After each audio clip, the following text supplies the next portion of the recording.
Hi, I'm Max. And I'm Skylar. Recently, we decided to start watching Bob's Burgers to see what it was all about. And it didn't take us long to become completely obsessed with the show.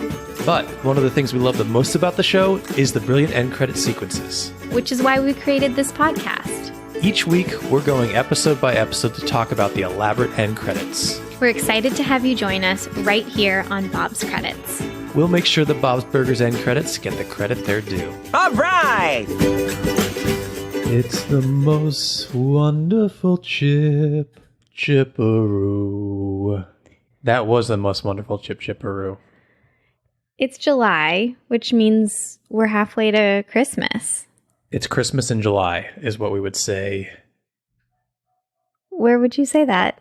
In July. Yeah, when you're doing a Christmas episode of Bob's Burgers. I'm excited. I am too. I think this is the appropriate time to start getting excited about Christmas. So the fact that we are now on our second Christmas episode of Bob's, I think is perfect and appropriate. You're like Linda in this episode. I am. As far as how far in advance you want to get Christmas going. Right. In this episode, Christmas in the Car, Linda gets their first Christmas tree on Halloween. Yeah, so you're a little bit more crazier about it than Linda. Well, because you want to start now.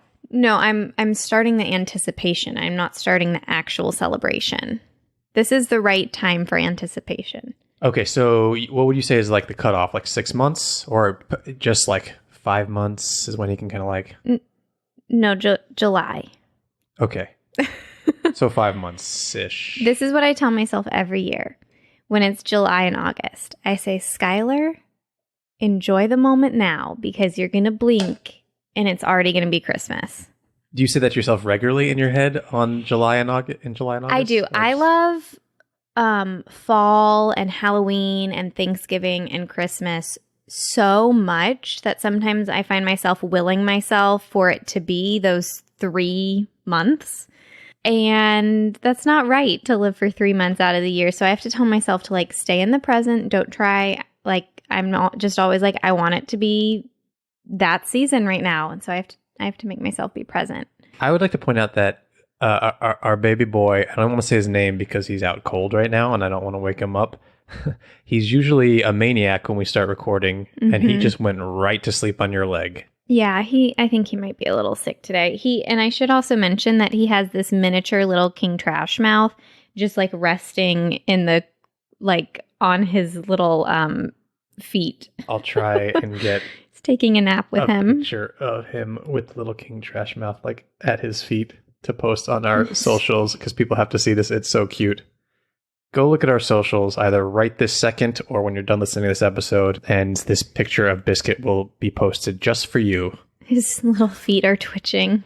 Should we talk a little bit of Bob's Burgers? Should we let's go right into some Bob pun or Max pun? Yeah, let's do it. Okay.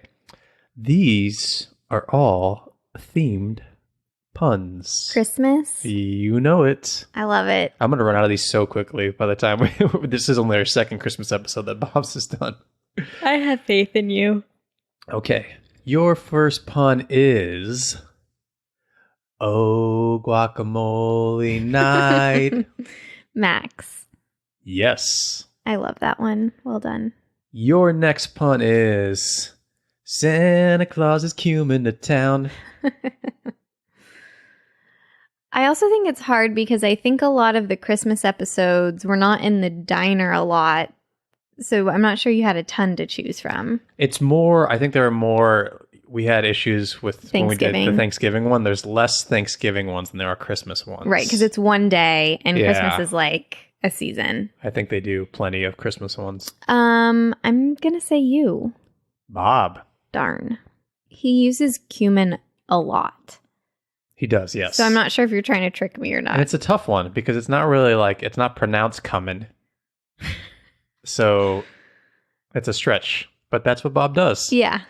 Your next pun is the Silent Night burger. Bob. Yes. This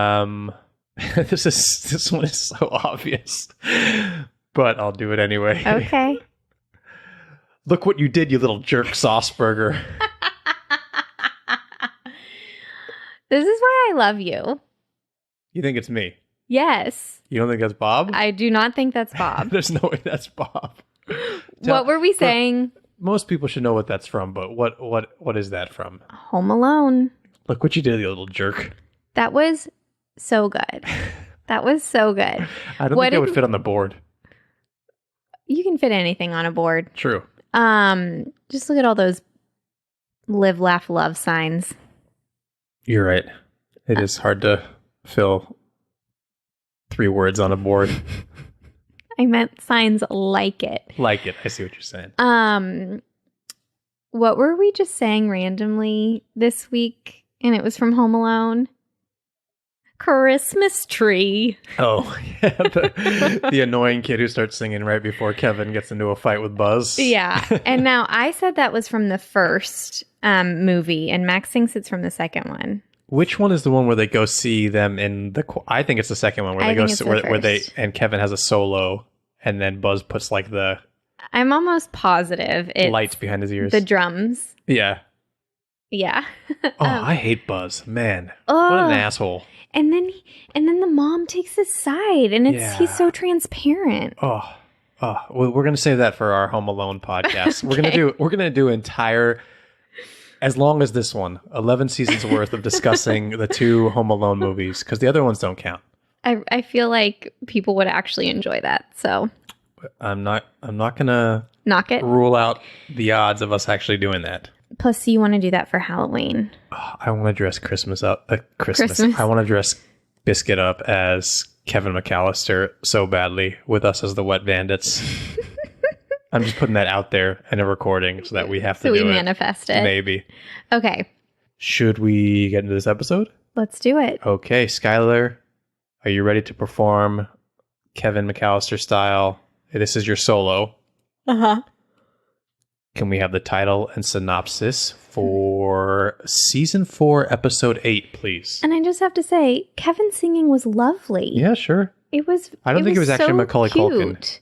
I think it was someone else singing for him. That's what I would do if I had to sing on camera. Anyway, back to Bob's Land.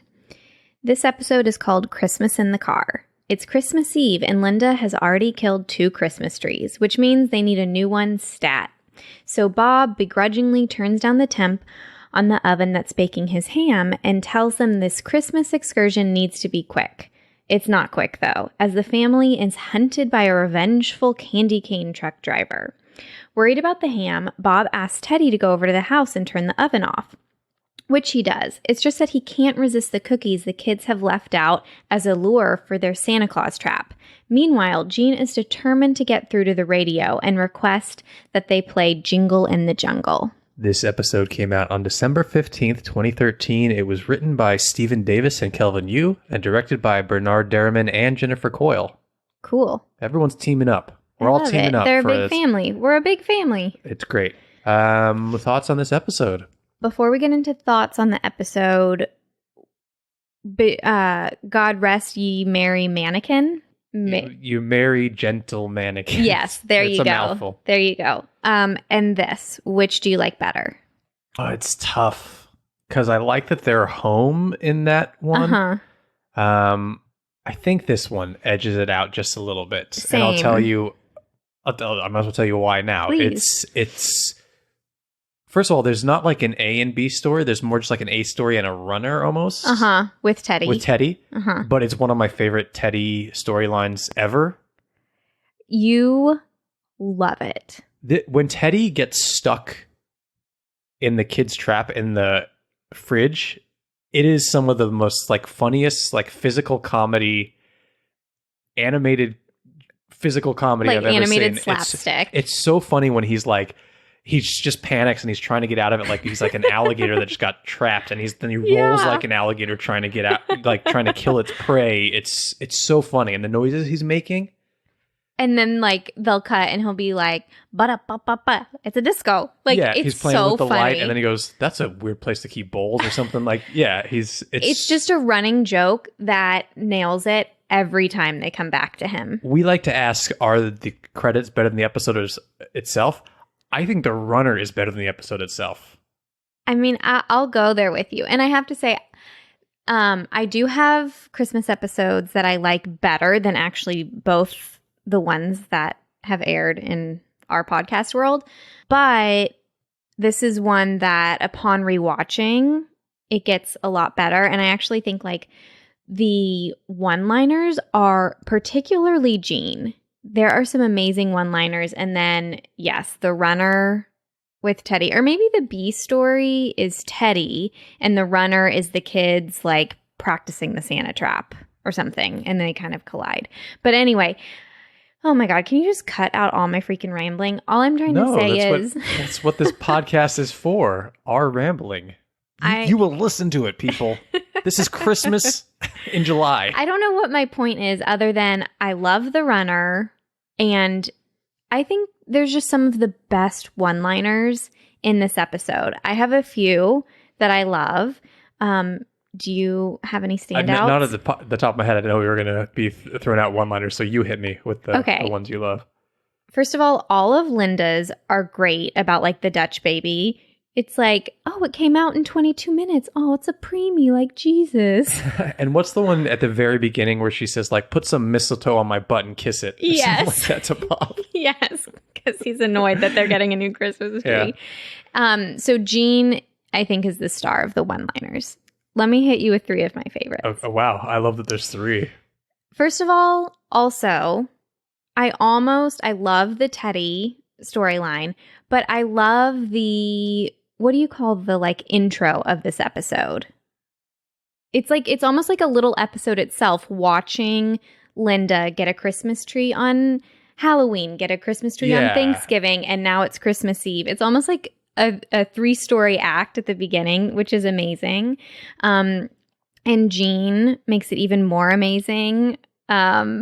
He's like, that's how I want to go. Like, that's how I want to die. Dehydrated and covered in tinsel. It was so funny. Dehydrated and covered in tinsel. And then Louise comes in with a great line, which is like, it's like a gay pride parade or something like that. So that's great. But then they're all terrified they're going to be like killed when they're waiting in the car. And this guy's like going after them. And it's like confession time. And it might be one of my favorite lines of the whole show. Gene goes, I just want to say I think I have the best legs in the family and the smoothest butt. It's so good. It's so funny. And I feel like so Skylar and I, as we said on this podcast before, we do a voice for Biscuit. And I could see Biscuit saying that to us in his voice. Totally. Anyway, so I'll just recap because I haven't rambled enough. I think I like the intro to the episode, all the amazing one-liners, and the Teddy bit more than the episode itself. So, but you're saying you love the episode. Max, don't. If you smush those all together, it's the episode, I'd say. No, I think the episode is a story about the family getting a Christmas tree and being tracked down and followed by this mad candy cane truck. Yeah, it's almost like a horror movie type. Yes. Oh, great pivot into fun facts. Oh, we're getting really good at segues on this podcast here. We've been doing it for so long now, and I just naturally got you in there. Thank so go you. ahead. Let's have some fun facts. It was all you. You're right. You're right. Thank God someone is keeping this podcast going in the right direction. So you say it's like a horror film. It's actually, this episode pays homage to the 1971 film Duel. Yes. Okay. Have you seen that film? No, but isn't it a Stephen King? It is. Book or story? So it's an action thriller, which is based. No, it's not Stephen King. Oh, I'm thinking of a different. Yeah, Christine. But still Christine is the car Stephen King story. Oh, but it is.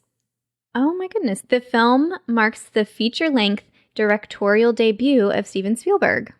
Oh, okay. That's why it sounds familiar. Yeah. So it's like this car thing and this guy's being chased.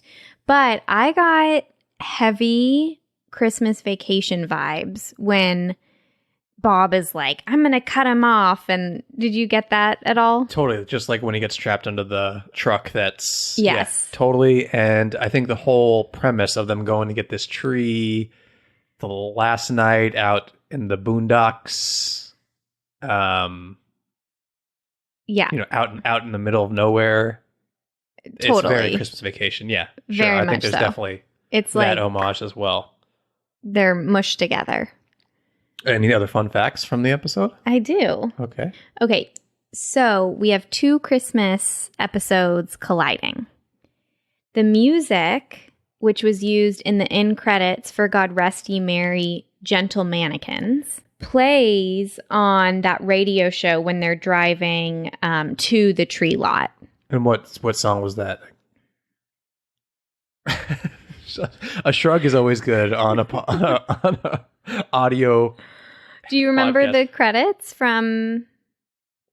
I remember that it was the mannequin montage stuff in the background. It's a cute song. It's a very montagey Christmas song because they pulled the music from the Christmas montage where they're putting up the posters to find the mannequin. They use that music in the end credits. Got it. Okay. Yeah. Sorry, I haven't memorized it. You should. Next time I expect every Christmas song from Bob's Burgers. But isn't that a fun callback? Totally. I love it. And then I wanted to ask you, do the candy cane truck driver, who's this very kind of blonde man,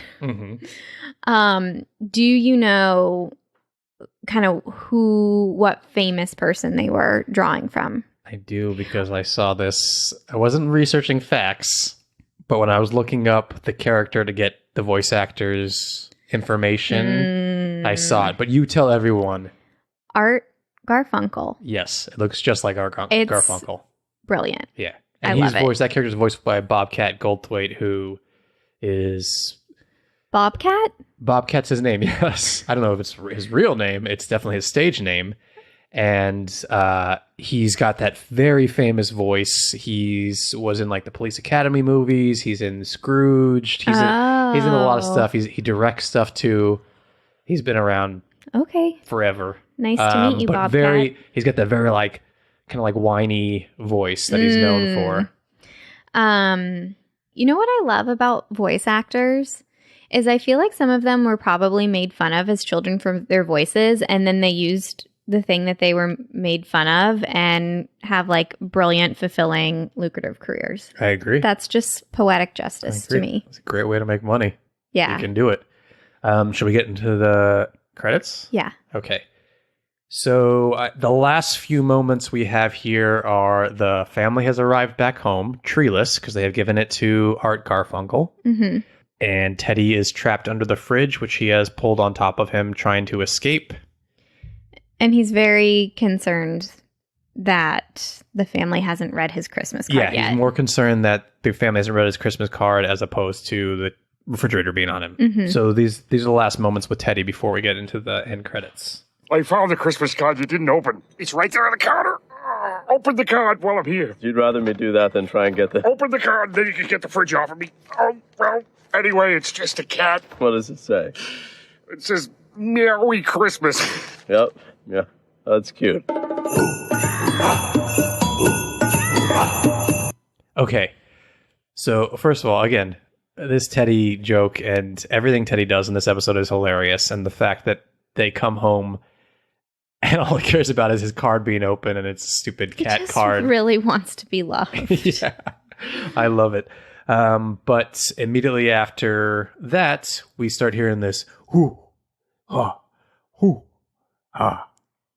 We sure do, which is Jingle in the Jungle. Yes, Gene's been trying to get this song played on the radio throughout the entire episode. He finally does, and Bob is like, this is the song? This is what you wanted to hear this entire time? Because they start playing it. The radio host is like, no one called in to request this, but I'm going to play it.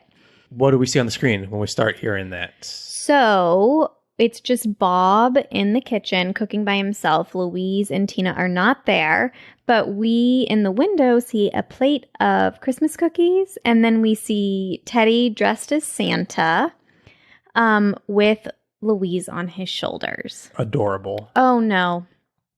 I have to also tell you one of my other favorite parts of the episode. Okay. When we learn that Tina still believes in Santa Claus. Oh, it's such a good moment. How good is that moment? It's so funny. It's so good. Okay. Anyway. So, Tina, oh, my heart. Love her. I also want to point out that so we've got just Bob, like you said, prepping these burgers. It looks like there's already a burger in the window. Mm-hmm.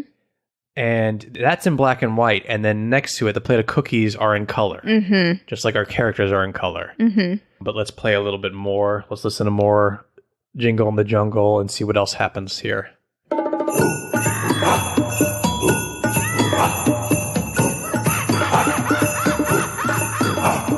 Jingle in the jungle, hope you bringle me a bundle.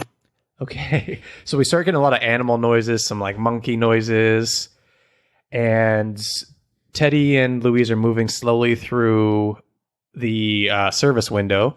Left And to right. what happens when they kind of like get to the plate of cookies? To me, it looked like he got a cookie from his pocket. Did you see him take it from the plate? I thought he took it from the plate. Let's go back real quick.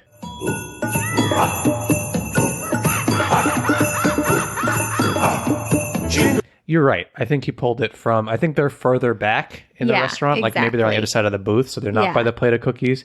And he pulls something from his pocket, holds it up in the air. It honestly looks like he pulled it from his ear, but we won't go there. Maybe he it's his did. hat. Yeah. So he holds up, it looks like a Christmas tree cookie. You think he's probably going to take a bite, but Louise actually comes down, her bunny ears flopping forward, and she takes a big old bite of the cookie. So cute. It's so cute. We talk about this all the time, but Louise is so diabolical and mischievous and Adult. Yeah, an adult. So that whenever you see her acting like a little child, it's adorable Yes. because you forget that she's Yeah. this cute little kid. And it often comes out around like candy and stuff like that. So the cookies make sense. Jingle in the jungle, hope you bringle me a bundle. Jingle on my jingle, Santa, bring my favorite thingles. Okay, so they've walked off the screen. Well, then,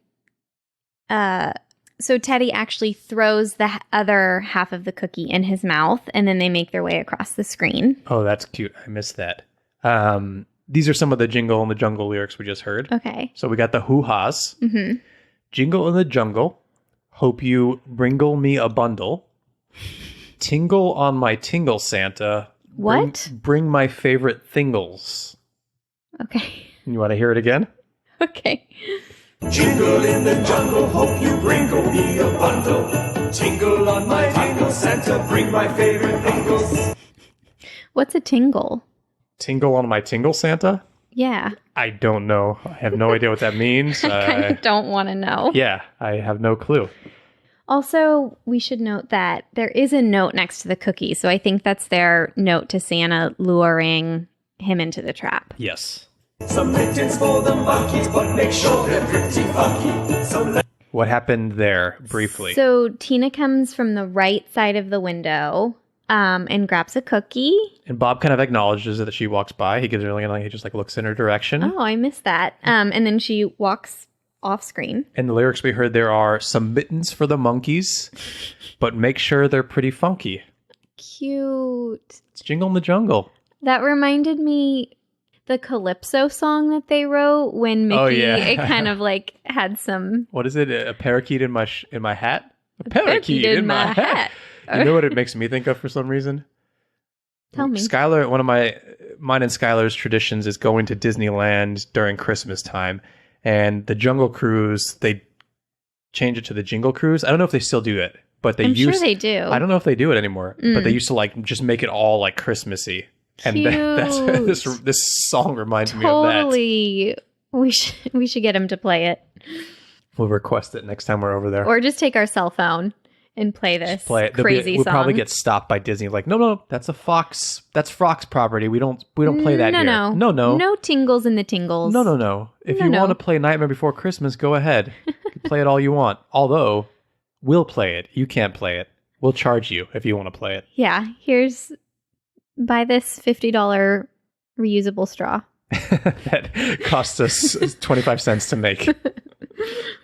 It lights up. Thankings for the lion, but remember he sighs lion. Frogs and gators and monkeys and gnats. Everybody jingle to the jungle dance. A lot happened there. I'm sorry Yes. to not stop. That's okay, But we do got you it. remember what happened? So Linda walks by and she takes a cookie from the plate, but why is her hand going up and down? I don't know, but as she walks by, Teddy and Louise are going back in the background. So we know for Yes. sure that they're on the other side of the booth because they Yes. cross. Let's go back and see why Linda did that with her hand. Lying, but remember he sighs dying. Like, is she putting something down? No, I think she just picks it up and she's dancing like, I got a cookie. La, la, la, la, la. Wait, I gotta sit up and... Oh, God. Yeah, that was real scary. You're right. No, It's just very dramatic. She's very dramatic about picking up the... Yeah, so Skylar went over to the screen now, made sure she's got right in there. And so Linda grabs the thing and just kind of throws her hand out and then grabs a cookie and then dances away with it. She made a production out of picking up the cookie. Yeah. And then what do we see at the very end here? I'll let it play one more time. Everybody jingle to the jungle dance. We have candles and lights and jingle. So we see Gene as if he's like riding up on an elevator. He appears in the window. He's been waiting for this moment. So has he been... Let me explain what happened and then we'll theorize. So he pops up, takes the cookies, holds it up, straight arms above his head, and then elevators down and steals the plate of cookies. Mm-hmm. So has he been there the whole time, or has he been crawling around waiting on the floor to go grab the plate of cookies? I think there was a crawl Mhm. because Linda and Tina walked by and stuff and they didn't So acknowledge that effortlessly. someone was like there. Yeah. So I think there was a crawl in. He was being very sneaky about getting this plate of cookies for himself. Yeah. Maybe like waiting on his hands and knees behind the kitchen door. I like it. Okay, cool. I like thinking that that's the case. Let's hear these lyrics. Okay, so the rest of the lyrics we got. So the last we heard was some mittens for the monkeys, but make sure they're pretty funky. And then it goes some leggings for the lion, but remember he's size 9. Okay, cute. Frogs and gators and monkeys immense. Everybody jingle to the jungle dance. We have candles and lights and jingle. And then it cuts off. Love it. Mm-hmm. Gene's right, ahead of its time. It's a great song. It really is. So those are the end credits to Christmas in the Car. Highlights, lowlights.